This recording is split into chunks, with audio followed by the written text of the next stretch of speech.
या पाठाचे नाव मला शाबासकी नको. या गोष्टीला आता बरीच वर्षे झाली आहेत.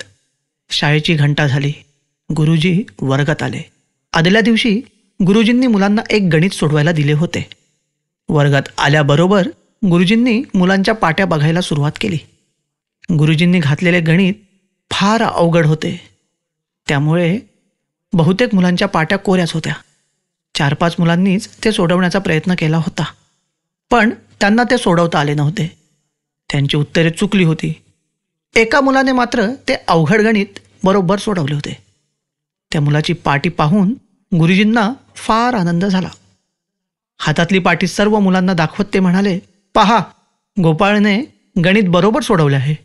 आपल्या या वर्गातील सर्व मुलांत तो लहान आहे, पण सर्वांच्यापेक्षा तो हुशार आहे." असे म्हणून गुरुजींनी ती पाटी गोपाळच्या हाती दिली आणि त्याची पाठ थोपटत ते म्हणाले, "शाब्बास गोपाळ, शाब्बास."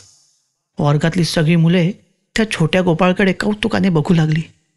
गोपाळच्या चेहऱ्यावर मात्र आनंद नव्हता. तो दुःखी दिसत होता. काय झाले कोणास ठाऊक. एकाएकी तो रडू लागला. त्याच्या डोळ्यातून पाण्याच्या धारा वाहू लागल्या. सर्व मुले आश्चर्याने त्याच्याकडे बघत राहिली.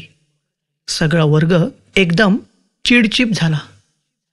काय झाले हे गुरुजींनाही कळेनासे झाले. त्यांनाही प्रश्न पडला. शाबासकी दिल्यावर गोपाळला रडू काय यावे? त्याच्या जवळ जाऊन प्रेमाने त्याच्या पाठीवरून हात फिरवत गुरुजींनी विचारले, "गोपाळ, अरे तुला रडायला काय झाले?" कसे बसे आपले रडे आवरून गोपाळ म्हणाला, "गुरुजी, मला शाबासकी नको." गुरुजी म्हणाले, "अरे तू एकट्यानेच गणित बरोबर सोडवले आहेस. तू शाबासकी नको का म्हणतोस?" डोळे पुसत गोपाळ कसा बसा बोलला, "गुरुजी, ते गणित मी सोडवले नाही.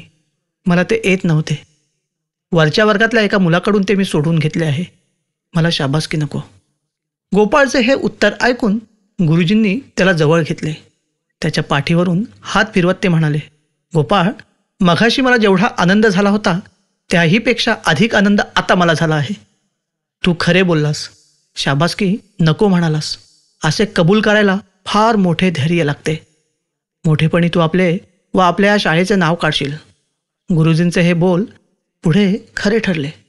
खोटी शाबासकी नको म्हणणारा हा गोपाळ पुढे फार मोठा झाला. हा गोपाळ म्हणजेच भारतसेवक गोपाळ कृष्ण गोखले.